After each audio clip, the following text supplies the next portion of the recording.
Hello, everybody, and we're live. It's me, Mike, and I'm back with another episode for you guys. How are you? Hope you're doing well. Hope you're doing well in this. It seems like we're going to be talking about race for a while, you know, for most of the summer, and I think that's good. I think we're gonna get to finally have a lot of the conversations that we've been meaning to have. I was also thinking that it's pretty funny that when you set up for a podcast,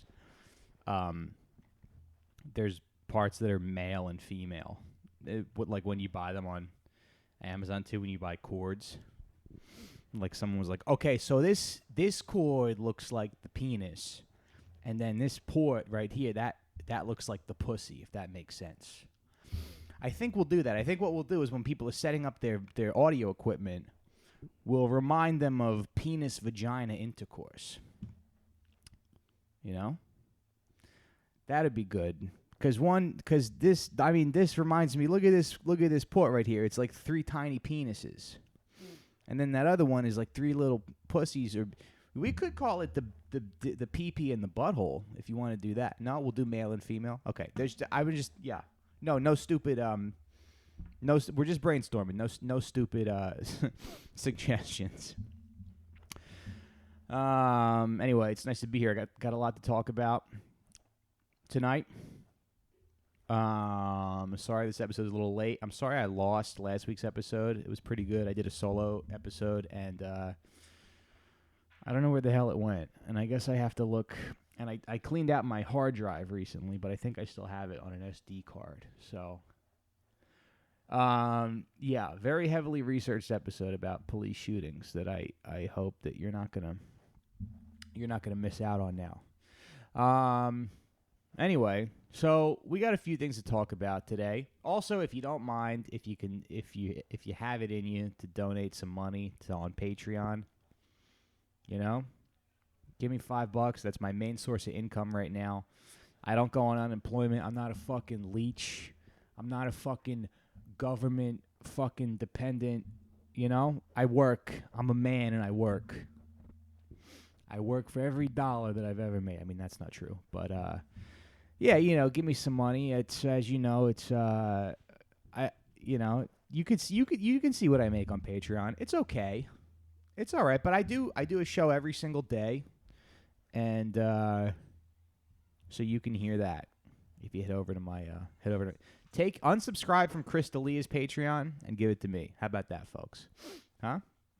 All right. So, real quick, I do want to talk about. So I guess I signed on to Twitter today, and there's a little something in the news about Aunt Jemima and how they're getting rid of it. They're changing the Aunt Jemima box.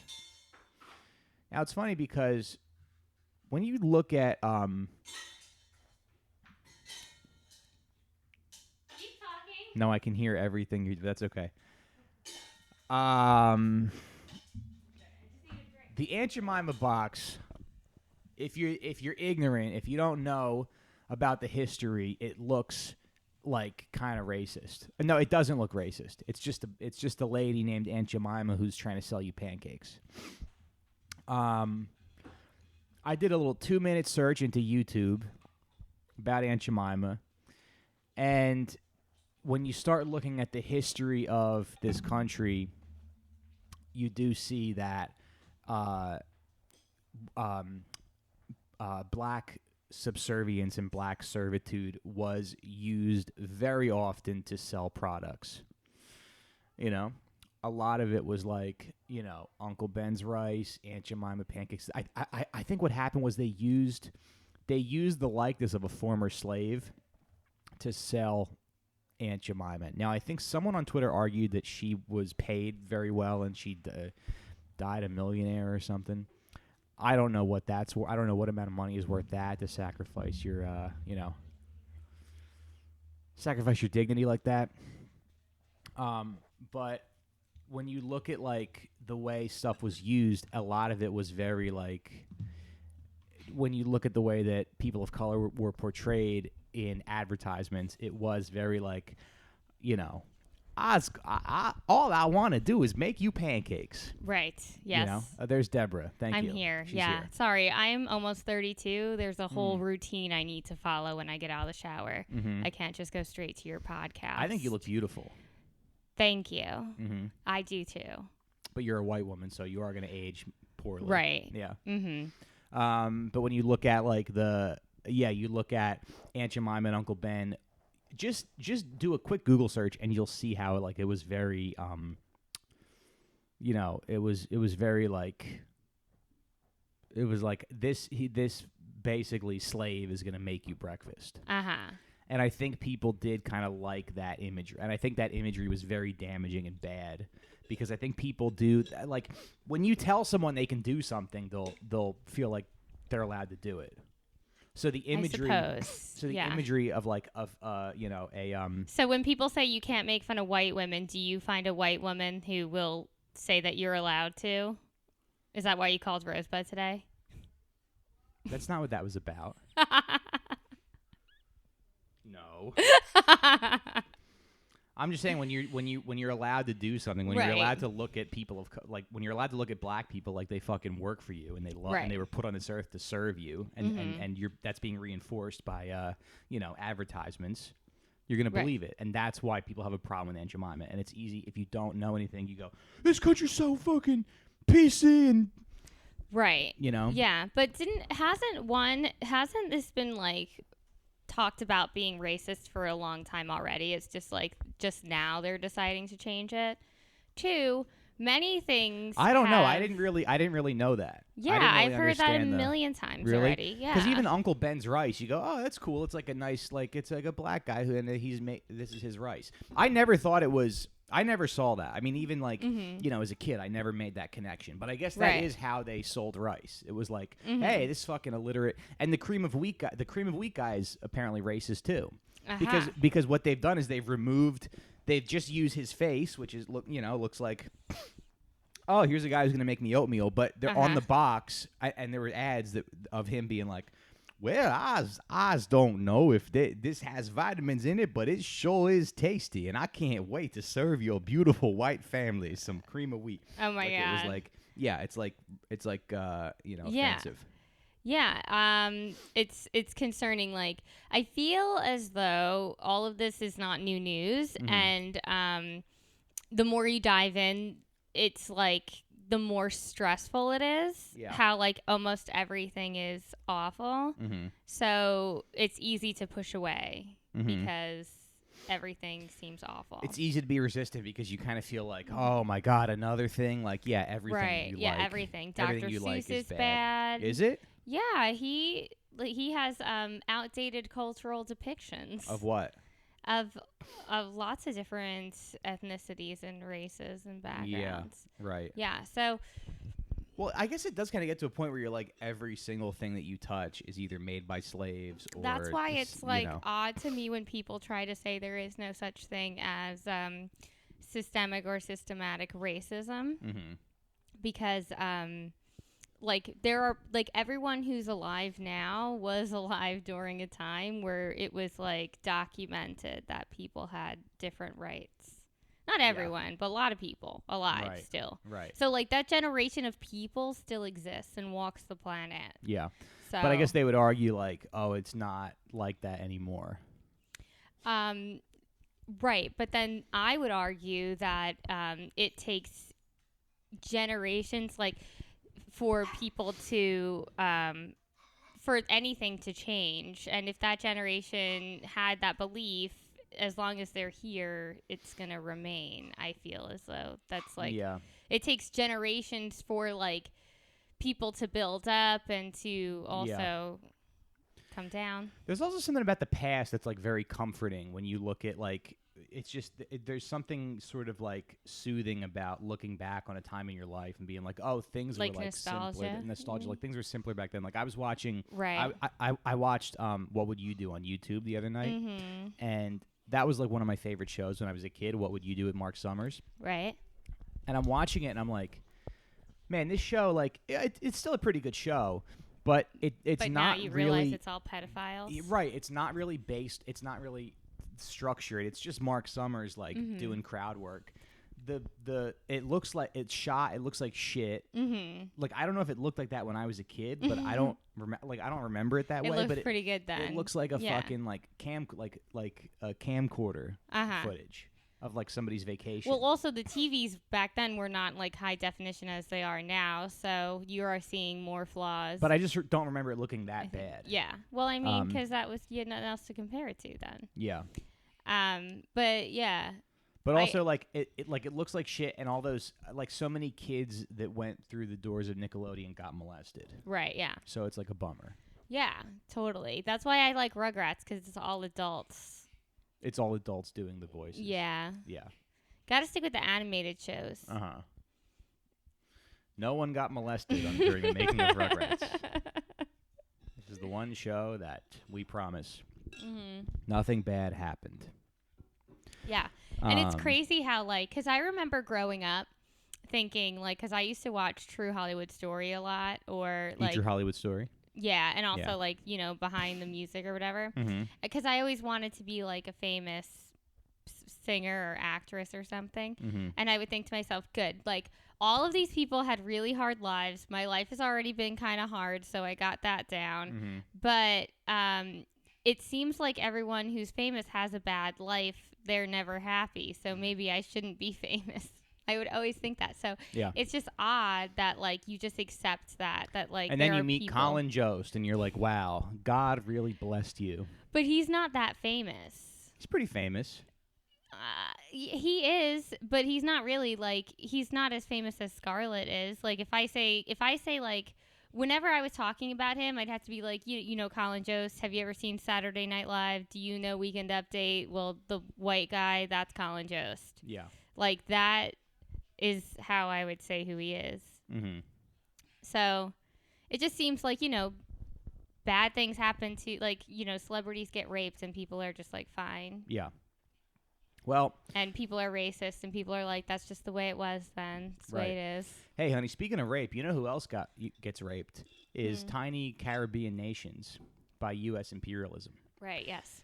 And so we're going to talk about that today because I feel like if you're going to talk about, you know, white supremacy and all this other stuff, you're going to talk about police brutality. I mean, I think a big piece of the puzzle is also U.S. imperialism, and you got to take a look at that. So we're going to talk specifically today about the tiny island nation of Grenada. Yeah. Now, Grenada was like this time.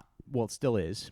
Your friends went to medical school there. Yes, they did. Okay, so Grenada is like this tiny little island. I think it's like 30 miles long and 12 miles wide. I believe that's what the YouTube video said last night. Yeah. I really, after watching all those videos, I was supposed to go visit Mandy when she went to med school there, and I just didn't have enough money, and I didn't go, but I wish I did because it looks fantastic. It's nice, right?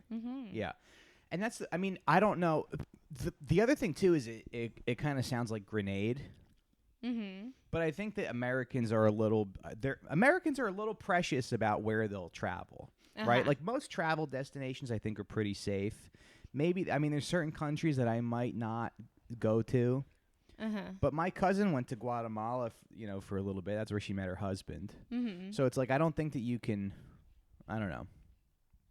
You gotta like not be precious about where you travel to. Because people are pretty okay everywhere. Right. I'm a little precious because I'm not just trying to, like, look at museums and stuff. I want a beach. You want a beach, yeah. Yeah. Right. Like, don't bring me on vacation so that I can, like, wear my walking sneakers. No. Okay. Okay, so Grenada, it's a small little Caribbean island. When you look at the map of the Caribbean, it's close to Cuba. It's close to... Do you always say Caribbean? I think I just he's a Caribbean. I'm See, you say Caribbean now. I think I usually say Caribbean, but it's just Caribbean kind of rolled off my tongue, so I went with it. I say it's Caribbean. It's like choosing between COVID and coronavirus. Right. Right? Yeah. You just kind of go with whatever one comes. Coronavirus the virus and COVID-19 is the like respiratory disease associated with it? Oh, is it? I think.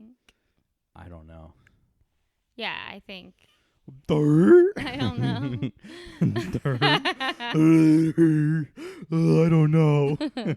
I hate when I say I don't have an answer for something on the show. Did you ever see that meme that's like a red Solo cup, and it was like, how old were you when you found out that this is half a cup? This bottom line is like a cup, half a cup, and this is a. Do you know that all the tiers on the Solo cup is measurement? I was today years old. Yeah, I was today years old. Yeah. No, but I didn't even know that. You didn't know that? Did you know that I was today years old when I found that out too. Did you know that Chinese food containers fold down into a plate? No. Yeah. Did you know that? Anyway, enough about Grenada. Who gives a shit? You can open up those like small round ketchup paper cups to be double the size if you like pull out the accordion that's folded.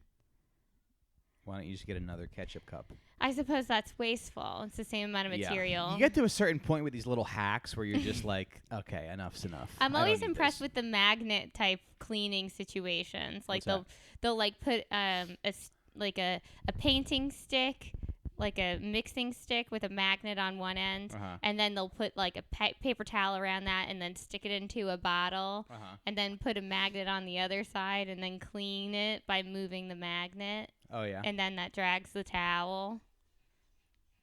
You're seeing? Oh, yeah. I guess. Like using magnets to clean, that's super impressive. Like to clean a ceiling? No, like a bowl. Something that would be like we interrupt this regular small scheduled for your programs. hand to fit in. I saw one of the funniest things on the internet, and I told you about it, and you don't think it's as funny as I do, but it made me laugh so hard. Oh, my God. I know what you're going to talk about. This guy takes a Coke can. Yeah. And he takes the whole thing is like kitchen hacks. So he takes a Coke can and he cuts a circle out of the Coke can. Makes it so imagine like a thin aluminum circle. Yes. And he puts it between the two grooves of a fork. Yes. And he essentially makes a spoon. Right. He made a spoon out of a fork. Right. For all those times when you just can't find a fucking spoon. Yeah. Yeah, you were so mad about that. No, I was like, every I thought it was hack so funny. video you find, you're just like, why would you want to freeze peanut butter? Who even runs out of spoons? It's the forks you need. Because it is. Have you ever needed a spoon? Have you ever not had a fucking spoon when you needed one? I've never not had. I've needed knives because when I get a little peanut butter sandwich kick and I'm making a lot of peanut butter sandwiches. Yeah. Sometimes I run out of knives. Always run out of forks. We don't even have enough forks, honestly, between the two of us. We don't have enough dinner forks.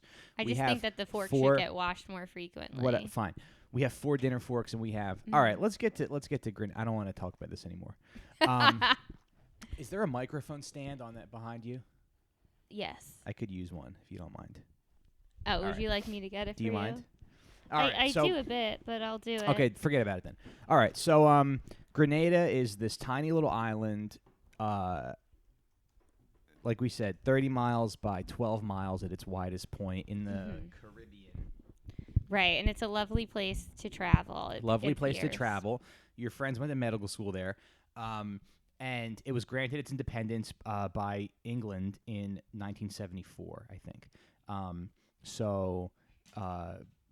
guess that was the Thatcher government, but it remained part of the Commonwealth. So they had, I think their first prime minister was this guy named Eric Gary. He was a member of the Labour Party. And there was a problem in Grenada with mongooses. So I guess he formed like these posses for people to eradicate the mongoose population. Right. I don't know what is the deal with mongooses. I would imagine that they're aggressive and they bite. It's like a little like weasel. Oh, I saw one in St. Croix. You did? It has big eyes.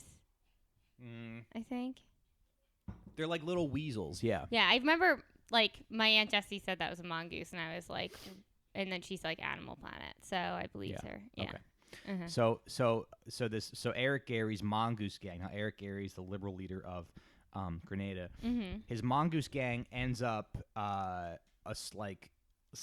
being violent and assaulting any kind of dissent. So there was an opposition party led by this guy Maurice Bishop, who was a lawyer. So he was the head of the sort of the opposition to Eric Gary's labor movement. Eric Gary was also he took aid from Pinochet in Chile, He was pretty well connected with the United States, but he used violence to sort of keep the guy in charge of Grenada. Mm-hmm. Yeah. Maurice Bishop is the other guy whose speeches I've been watching, and right. He's the guy that swoops in and kind of saves the country. Right. Yeah.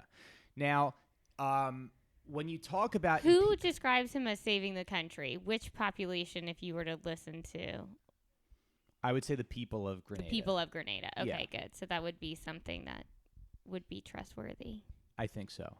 He was very much liked by the people. Mm-hmm. Now, when you think about colonialism, it's like you have to, because one thing that Maurice Bishop, who's going to be one of the central figures of this story that we talk about, one thing that Maurice Bishop talked about a lot was colonialism, and how what Europeans would do is they would come in and they would teach different groups of people different languages, mm-hmm. and that was kind of like a way to divide them, right?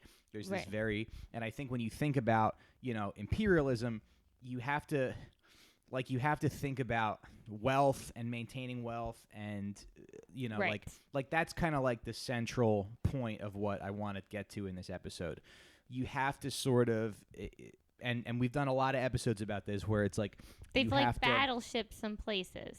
They What's just that? knocked them out. Yeah. Yeah. Yeah. But you have to divide people, mm-hmm. and there's all these links between labor and wealth and investments and Soviet influence and United States influence and everyone's position in the world. And Cuba played a big part in the story because as we'll get to later, Maurice Bishop ended up very close with Castro. Okay. They sort of became personal friends. Mm-hmm. So Eric Gary's the prime minister. So Maurice Bishop stages. They said he staged a coup, but I think I watched another video that said that Eric Gary was trying to kill Bishop. Mm-hmm. So when he was out of town, and I would kind of like to learn more about Eric Gary, but I don't think I ever will. But apparently he was at the United Nations trying to convince them to do research for UFOs. So he sounds like kind of a cool guy. Right, yeah. I mean, if you're paying for some research, might as well, see if there's any UFOs. Yeah. But how much money? $100 billion.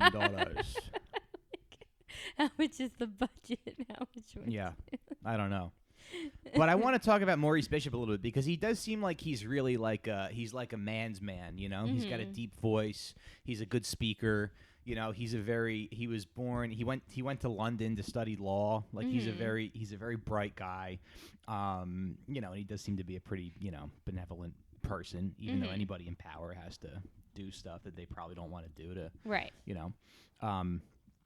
So that's another, thing to think about. So you like too. Bishop? Yeah. I mean, I don't want to Well, you don't want to editorialize. I don't want to I don't want to reduce the story, mm-hmm. but it does seem like he was the one who was trying to liberate his people. And another thing that he talks about in another video that I saw was that with imperialism and with this sort of financial economy, that a lot of these people end up in debt. Mm-hmm. So he ends up becoming president of Grenada, and he takes the unemployment rate from 50% to 14%, and then he takes the literacy rate to 98%. So he does a lot for the country in a short amount of time. How did he accomplish these things? I think just by enacting policies and having a very social justice focus, and also by sort of nationalizing the resources mm-hmm. of his country. And that's a thing that I would like to learn more about, because I think in Venezuela they did that as well with Hugo Chavez. They and Gaddafi did that in Libya too, I think. I think he nationalized. Mm-hmm. What does that mean to nationalize your... Nationalize means when you take a country's resources, and now that country owns those resources. So Gaddafi nationalized the Libyan oil fields. Libya has a lot of oil, and for a lot of it, after World War I, it was under British and U.S. control. Mm-hmm. So then sometimes foreign imperialist powers don't like it when a leader comes in and says like, we own this now, right? Get out. Mm-hmm. That's like usually not.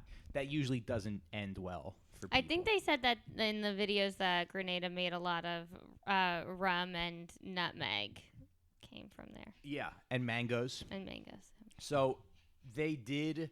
Now I don't know how resource rich Grenada was, but they did produce a lot of stuff. Mm-hmm. Now, since Maurice Bishop's revolution happened, the United States was very antagonistic towards them because that's bad news for foreign investors. What year investors? Did you give me a year time frame that this was occurring? I think 1979 was when Bishop took over Grenada. Okay. Yeah. Now you got to remember though, like think about, and I've said this before, but think about Grenada and the size and their position in the world, right? Uh-huh. You think about like who they were. They're this little country. So Maurice Bishop is in charge. Like I said, reduces unemployment, reduces illiteracy, and also becomes close friends with Castro. So Cuba is close by. Right. Becomes close friends with Castro. And also, so tourism was a big part of their economy as well. Right. And I was watching some Maurice Bishop speech, and he said that sometimes Grenada gets more tourists than the actual population. Mm-hmm. So tourism was like a huge part of their economy. Right. That's how they were making money. Yeah. Right. And you know what it's like. I mean, we've been to like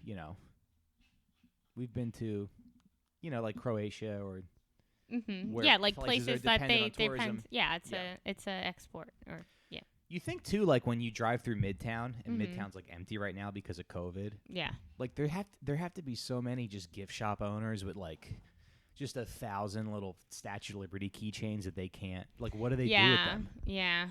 Well, I mean, there's no tourism. It will come back, no? Yeah, it'll come back, but like when? And how long can these people hang on? Yeah, I don't know, because I feel like because I work in education and I've been like working and active this whole time, I'm out of touch with those who have been out of work and those who are like, suffering as a result of COVID. I haven't, even like the parents that I work with, a lot of them are city workers. They've been working. Yeah. So, yeah, I mean, weren't mortgages like suspended for a little bit too? So like these I don't really know. Retail, whatever. Yeah. I don't know.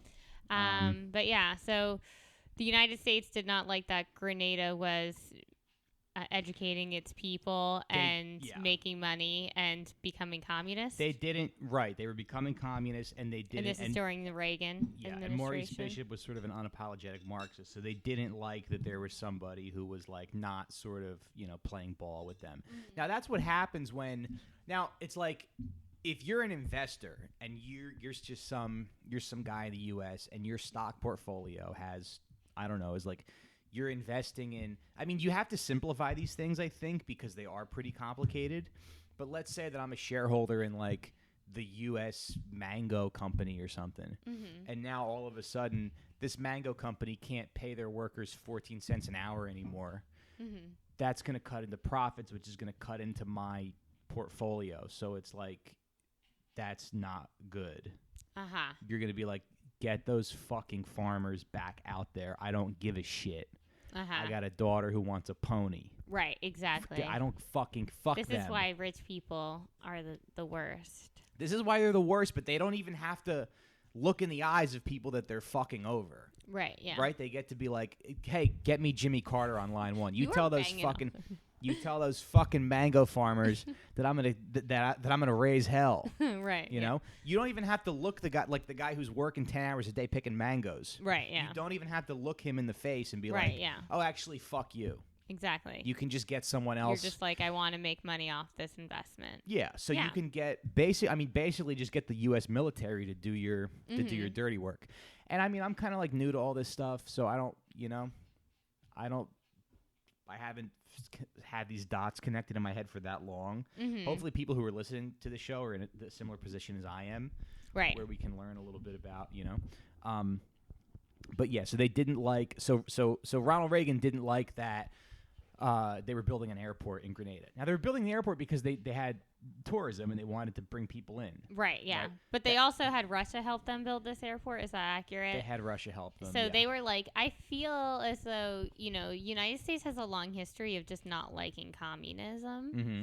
And it's been like drilled into everyone's head that communism Very much is so. bad. Yeah. I remember when I was teaching in a high school and the history teacher was talking about communism. And he asked me what I remembered about like learning about communism in high school. And I told him that this was in college? I was teaching in high school. Yeah. I was speech therapist in high school. And the history teacher asked me what I remembered about communism from my high school experience, because that's what he was teaching. And I said that I remember the teachers saying that with communism, people don't work as hard because there is no gain for hard work. Everyone gets the same amount, and that's why it's a bad idea. And he was like, that's like not an true, American. Though. Yes, but that's like the way in which it was presented to. Yeah.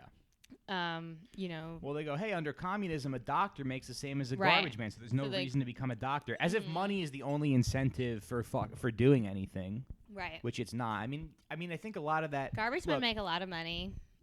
Right. But my cousin Sam isn't going to go pick up garbage. I mean, I'm using him as a bad example. But right, yeah. You know what I mean? Like, people do stuff for reasons other than money. There's other incentives in money. Like, I don't. Yeah, like some people just love garbage. Some people love just rolling around in trash, driving around a truck. You love trash. I would say I would say when I look at trash, I feel a sense of security because I'm like, oh, I could pick that up and be paid some money. Yeah. Right. Yeah. So and all it would involve is like bending at the waist, reaching forward, grabbing, putting some. Yeah, I guess. So it's very possible and it's attainable. Yeah. Do you like the word trash or garbage? They say garbage is smelly and trash is not smelly. Oh. Yeah. They who make the rules. Well, I saw that on TV once. Okay. Anyway. Yeah. So then Grenada was doing really well and the United States felt threatened by their communist assistants and wanted to interfere with their policies. They felt threatened, but like that goes to show you, right, that like the economic system that we have right now is so fragile and so unsustainable that you have to actively do a lot of fucked up shit to keep it going, right? Right. Amazon has to monitor employees' heat, like, and make sure that they're not getting together and unionizing. Like they're tracking people because they want to keep paying them without any hazard pay and keep taking away benefits and pay them as little as they can. Can people text? Yes. So they're reading your Deb, you say toaster and you get 4 ads for toasters on your Instagram feed. Right. Yeah, true. They're watching everything that you do, but that's the point, is that they have to do all this nefarious Alexa, shit. is Amazon watching everything that we do? She didn't answer. Yeah, she didn't answer, of course. Alexa, I'm on to you. Is she unplugged? No, she's plugged in. She's... What'd she say? Alexa, I'm on to you. Yeah, sure you're not. Play She's stupid. not sure about that. Yeah. Mm-hmm. So Alexa, so is Amazon spying on us? Yeah, watch this generic answer. She just doesn't answer. You ask her. I think she's sexist. Alexa, are you spying on me?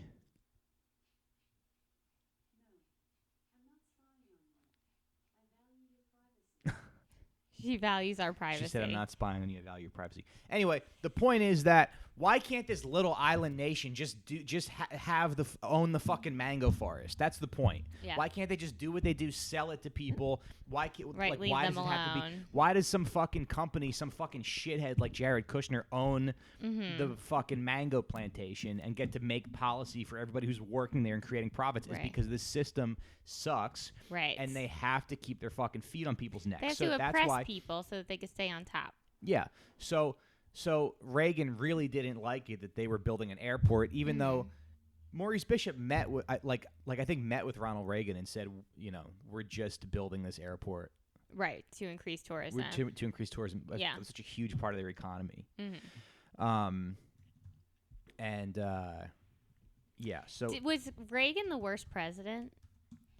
I don't think he was the worst, but you could probably make an argument that he was Is there a pretty worst bad. president? I don't know much about Reagan. Yeah, usually the worst presidents are like Buchanan, Franklin Pierce, Warren Harding, and I'm sure George W. Bush is on there somewhere. I mean, it's usually historic. You want to do that real quick? Well, I was just wondering. So then, how did the United States finally sneak their way in to devastate Grenada? The lowest rated president. So, I don't know. Trump, the worst president ever. This is probably about Trump. Yeah. Yeah, I don't think you're going to find that list right now.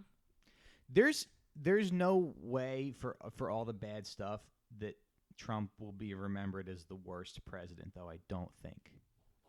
I think he's too stupid to do any, even though the COVID thing's pretty bad. Mm-hmm. Actually, maybe he will because we're gonna have 200,000 people dead from COVID. Right. Anyway, okay. So Reagan doesn't like they're building an airport. So Ronald Reagan starts this sort of propaganda war against Maurice Bishop. He starts calling him, a dangerous communist. And I think they made tourism illegal to go there. I thought I saw a commercial that was saying it's not safe to travel to Grenada. Maybe. But this is kind of like the story of imperialism. Just because we might not be going to war with these countries, but it's very easy for us to stop these countries from participating in the global economy if they don't do what we want. Mm-hmm. It's very much like the rich kid in your neighborhood with a ball. And if you don't, pull your pants down and run around naked for his amusement, you can't play with him anymore because he has the nice Nerf ball. I mean, I don't know. Right. We're able to do some pretty real damage to countries with sanctions and whatever. Right, because the United States has money in the financial backing, so they're able to cut people off so that they can succeed. Yeah. Yeah, it's bad. The more you deep dive. I remember back in my dating app days. All right, here we go. This will be good. There was a regular guy that I used to hang out with, and he just would always talk about drones and bombing people. Mm-hmm. And I was like, I can't hang out with you anymore. Mm-hmm. Yeah. Yeah. Sorry, loser. All he could think about. Which is he's more that it's probably how everyone should feel. Yeah. Yeah, but okay, so they don't like there's an airport. Now, in Grenada there's some problems eventually with there was another faction of Bishop's government. It was led by this guy Bernard Cord, who was his former friend. And the people of Grenada really liked Maurice Bishop. But Bernard Cord sort of had the leadership of the military, right? Mm-hmm. So he was so at some point, I think in 1983, he stages this coup with Bishop, and he says you have to either step down or agree to share power. And Bishop refused, so he put him under house arrest. Right. So Bishop's under house arrest, and then a mob of 3,000 or 4,000 people go to his house to rescue him. So they break Bishop from house arrest. They go to Bernard Cord's house. They don't do anything. They don't hurt him or anything. But then the military comes in. They kill a bunch of civilians, and then they capture Maurice Bishop and they kill him. Okay. They execute him. Then there's unrest. Did the people riot after that? Yeah, because they liked him. Yeah. They liked him. Yeah, yeah. But he was put down essentially. He had the see. This is the thing too. He had the chance to punish or what's the word? Neutralize. I'm not saying neutralize kill him, but put down Bernard Cord. But he didn't do it. Mm-hmm. And this is sort of the problem when you look at a lot of these benevolent, nice guy leaders like Bernie Sanders or whatever. They don't show their enemies the same ruthlessness that their enemies are going to show them. Right. So by not, it's almost like you get in this weird territory where it's like by not killing Bernard Cord, he ended up getting himself killed. Right. Yeah. So it's just kind of like it's a tragic hero. Yeah, and it's like you get in these Machiavellian better to be feared than loved situations. Yeah, where it's like you have to kind of do what your enemies are going to do. Like your enemies are going to slit your throat and kill your dog. Right. So you have to kill their dog before you, right? Like you get in this territory where there's no like good answer. If somebody was trying to kill Frankie, I would kill their dog. I wouldn't kill someone's dog, but I'd kill them. I'd kill them and adopt their no, I wouldn't adopt their dog because then the thing could turn on you. I guess we'd have to put the dog down. I guess, yeah, I wouldn't want to take it out on the dog, but I would want to protect Frankie. Yeah. So if you felt like someone was coming to, if someone put a gun in Frankie's face, and you had an ability to shoot them, you would shoot them, right? Yeah. Yeah. Yeah, if they were going to kill my dog. If someone threatens and says, I'm going to kill your dog, I would shoot them dead. Yeah. Yes. And I would not feel bad about it. No. And he can visit me in jail. No choice. He can visit me in jail. I don't care. Frankie? Yeah. Do you think that they would let you take him to jail? I don't know. Like, bring your dog to jail. Good. Yeah. I don't think they would. At least for good behavior. Like, he's a service animal. So I actually need him. And I know you can't ask me for paperwork because that's not appropriate. You're not allowed to ask me for that. Yeah, so Maurice Bishop gets killed, and it's a shame because he did a lot for the country. He advanced. Yeah, that's awful. In about 4 years, he took the country farther ahead than England did. Mm-hmm. In like 300 years when they were. Well, England probably wanted them to stay the way they were. Absolutely. Yeah. Yeah. So England was not even trying with them. Yeah. So it was just they were like the white people were getting threatened with the progressive nation of black people. It's just a shame because when you look at colonialism, there's this rationalization where, you know, people go, oh, everybody was doing that, everybody was violent, but you do have a lot of, like, you know, more developed countries like Europe going to these less developed countries and just making everybody a fucking slave. Right. It's and bad. That's what they did to Grenada. You have to go? Okay. Yeah. So the one thing I want to say before we wrap up is like, so eventually what happens is there's martial law in Grenada. Mm-hmm. Okay. And the military takes over. They institute a curfew. They say anybody who's outside gets shot on sight. Right. And that is the United States' opportunity to kind of like go in. Right. And they said they were going in to save the medical students. They said they were going in to save the medical students. So they sent like 8,000 like Marines, Army Rangers, and Navy SEALs. I mean, it feels like it must be. Maybe this is my old. It must be cool being like a Ranger or a Navy SEAL or a Marine because you're like this elite unit, but you're literally going into like a fucking coconut farm to just fuck shit up. Well, it might be, I don't know, it's like a struggle for sure. Like you might want to do things for the right reasons and then you might get orders that you don't agree with, and I think that would be challenging to be a part of. Yeah. But then there's also probably lots of training and brainwashing, so like everyone is on the same page. I don't know, but from my perspective, that seems like, wow. Yeah. Like, but what if I don't want it? I'm gonna be in trouble for treason. Yeah. Even when I learned about anything in social studies as a student, as a kid, and they were like, you know, when people were drafted, and I'd be like, well, what happens if you just run away? And they were like, they'll kill you, and I'm like, fine. Yeah. Like and you go to prison. Oh, in war, you mean? Yeah. Well, like you're like a coward if you're in a battle. I'll be a coward. Yeah.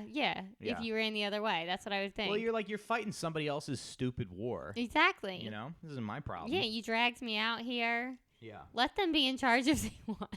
That's why it's so funny, like, when you think about Vietnam veterans wanting to march in the Memorial Day Parade, like, they absolutely should. Every soldier, if you're going to honor soldiers, every soldier should get to march. Especially if they were forced to go. They were forced to go and just forced to, like, and that's another thing I want to say. I want to make 2 points before you take off. Mm-hmm. Why was Grenada so important? Well, it's, like, kind of the same reason that Vietnam was important, where you have this little country and they're like, hey, I think we'll be communists. We'll set up our shit and share. Right, yeah.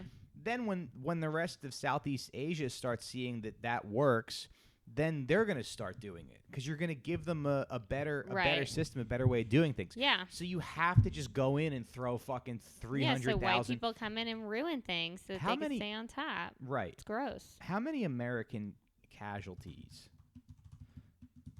I'm Googling it right now. American Vietnam War casualties. So the total of Vietnam was, I think, like 1.3 million. U.S. and allied military deaths was 282,000. And then civilian deaths was 627,000. And then Vietnamese military deaths was 444,000. But like, so literally, our capitalist system is so crazy that we'll be like, oh, you want to fucking share resources? We're going to send 300,000 bodies at, and we'll send 300,000 more. Fuck you. And then that, I mean, essentially what that does is like, that sends a message to the rest of that region. We're the greatest country in the world, and nobody can fuck with us. And don't fuck with us because we'll literally throw poor people at you. Yeah. We'll throw as many poor people at you as we have to, because guess what? We're America, and we have the most poor people. Right. Yeah. It's gross. Do you have to go? I do have to go. Okay. But thank you for putting me in the best mood ever for my podcast. I'm so excited. Yeah, well, thank you for being here. We're going to talk about transgender voice therapy. Nice. If you want to come tune in. Oh, cool. Yeah. Yeah. Sounds good. Bye. All right. Bye, Deb. Thank you for being here. I do want to talk a little bit more about, oh, boy. I just got sent this. That 70s show star Danny Masterson charged with raping 3 women. That's no good. Oof. R.I.P.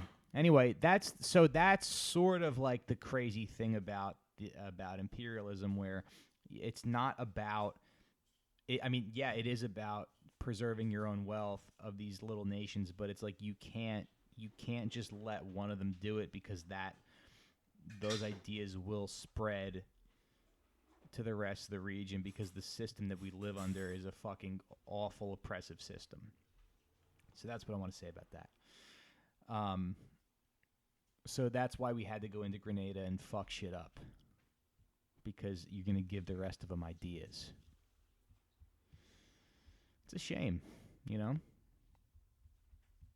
They go, oh, communism. Now, I'm no expert on communism, and I'm sure that there's a lot of places communism doesn't work, but it's a little suspect that you're going to go through such far lengths to preserve this system.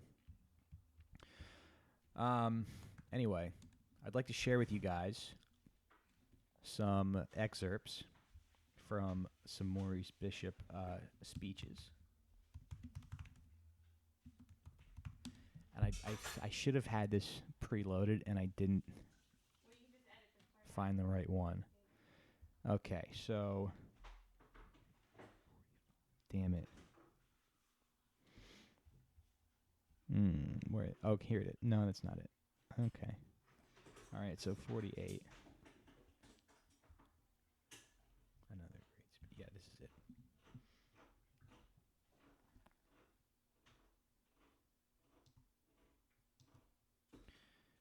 Okay, so I have to stop recording anyway, so. All right, and we're back. So the other thing about Grenada is that this little island nation did kind of threaten the power structure of the U.S. because there were the majority of the population of Grenada was black, and there were 30 million African Americans living in the U.S. that were fighting for liberation in a lot of ways. And here's a very, I mean, this is a really, really interesting part in this speech by Maurice Bishop to kind of help you connect some of those dots. I think this is really interesting. That secret report made this point. That he's saying that there was some kind of secret report that came from the Reagan administration. Grenada is different to Cuba and Nicaragua. And the Grenada Revolution is in one sense even worse, I'm using their language, than the Cuban and Nicaraguan revolutions because the people of Grenada and the leadership of Grenada speaks English and therefore can communicate directly to the people of the United States. So their horrible system is so awful. It's such a bad, oppressive, shitty system that they don't even want black people in America to communicate with black people in this other island nation because they're being treated like shit literally all over the world. And he gets a nice big applause break right here. I think that as a comic, you know, you're envious of that. This guy was a good speaker. I have some other notes about the points that I want to hit. I can see from your applause, sisters and brothers, that you agree with the report. But I want to tell you what that's... Hey, please don't, just so you know, it's going to be bad. We got to stop, you know how we, put our black people in ghettos and pay them like shit, and they don't have any wealth, and we kind of like to keep it that way because, you know, it actually keeps us rich. Well, we don't want them talking to see that we're doing it in other places too. They'll get jealous. I do like learning about this stuff, and I like looking at the recent past because it's just a lot more. In some ways, it is a lot more digestible to look at this stuff objectively as opposed to like what's going on now. You know what I mean? Okay. Let's see. Where is this? 901. There was another thing that Bishop did. He was big on. When he came into power, he was big on women's liberation, and apparently, well, you'll see from this clip.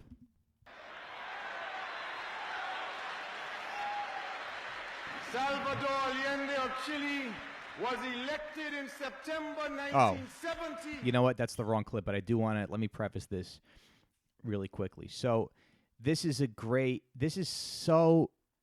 really tragic when you think about it because he's talking about Allende in Chile. And is it pretentious to say Chile? I don't know. Yeah.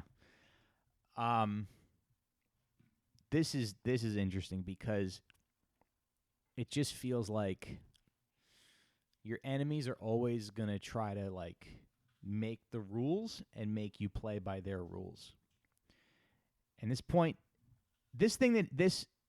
is so tragic that he's talking about this because he was fully aware that all the forces of British and U.S. imperialism were gonna come after him. They were gonna try to stop what he was doing, and I guess effectively they did. And there's also theories that Reagan was getting ready to invade Grenada because they were simulating, and I forget where I read this, but they were simulating the invasion of Grenada like in Puerto Rico. There's another report that I read. This was I read an article on Military Times. It was actually surprisingly it's not surprising, but it was well detailed and what they said was they used a tourism map of Grenada to invade it. They drove down to Fayetteville, which is near some base, and bought a tourist map of Grenada. So it's a shame because I think Bishop sort of understood what your enemies are going to do and how far they're going to go to keep you out of power and how they're going to. And here's him talking about Allende. By the people of Chile, Allende did not take power through a revolution. Allende did not form a militia. Allende did not grab any land or property. Allende had no political detainees. Allende did not crush the press. He did not close down the parliament. He did not suspend the constitution. He played by every rule they wrote, but they killed him still.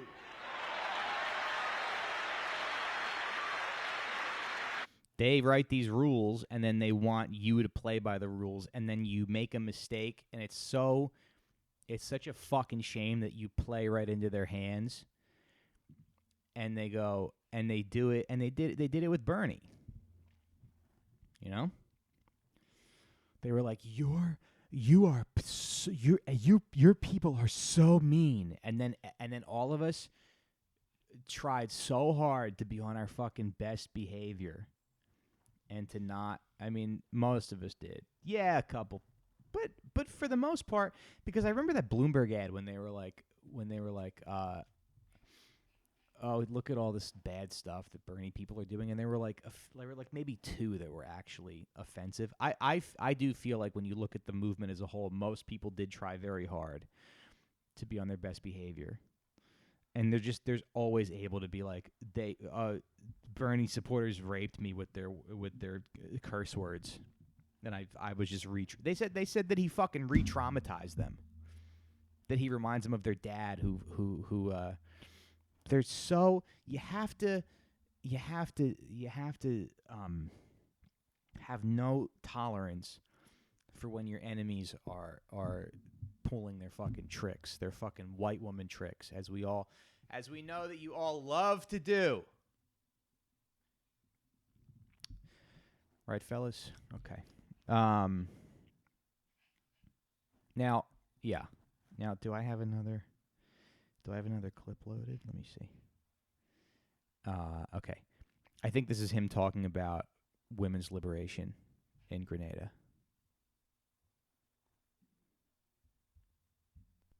Without work before the revolution, the women of our country were also the most harassed and victimized of any section of our population.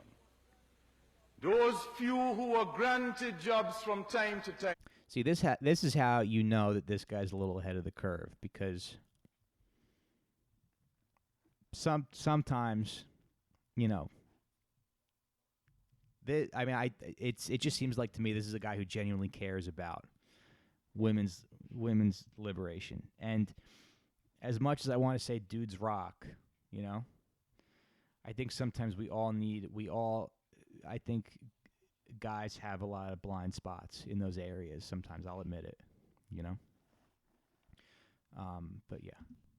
Many of them were given those jobs only on the basis of a sexual favor. So women were being sexually exploited in return for jobs.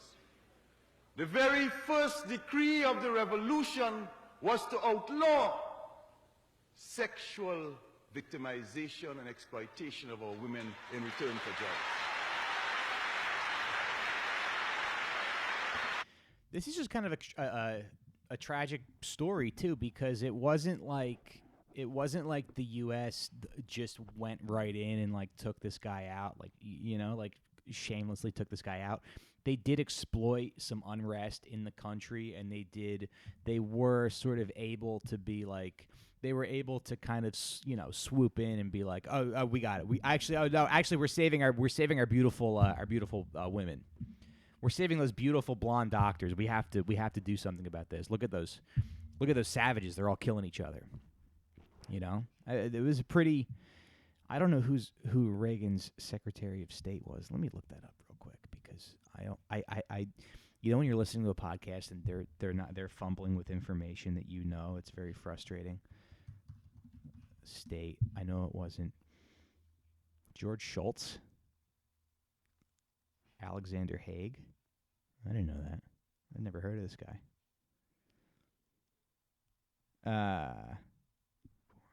Lived to be 99. Oh, he's still alive. Man, these people live forever. Let me see if there's any more Maurice Bishop speech. This is a good speech. It's on YouTube. If you just go on YouTube and Google Maurice Bishop speaks, it's about an hour and 5 minute clip. I tried to watch the whole thing today, but there's a lot of applause and there's a lot of, you know, fluff. But there's another. If you Google another great speech by Maurice Bishop, that'll come up. Yeah. So it was just like I said, it was very bad. They couldn't have this little country. They couldn't have this little country controlling their own resources. That was no good. So at some point in his presidency, Ronald Reagan gave an address regarding Lebanon and Grenada. There was a army barracks. There was some as you guys probably know. I think in 1982, 82 or 83, there were some army barracks in Lebanon,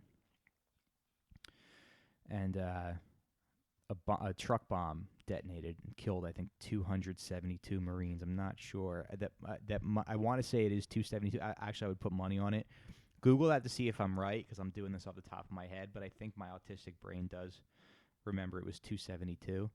Wait a minute. Let me check. I'll tell you. Lebanon.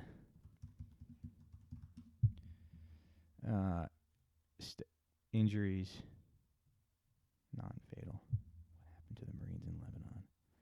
241. Fuck. 220 Marines. And so, yeah, which that's a tragedy, but it's also like, what were they doing there? We have bases all over the world. I had a friend say to me once, he was like, the reason that everything is so good in the United States is because of all the fucked up shit that we do in other countries. So just know that. And like, I guess it's good here. I guess I went to Dick's Sporting Goods yesterday, and it was very big. It was like 2 levels, and they had a lot of different color like sneakers, and I got some bean bags from my cornhole, and then like Home Depot. I don't think there's no Home Depot in Europe, right? There's no there's no Walmart, so that's nice. Anyway, here's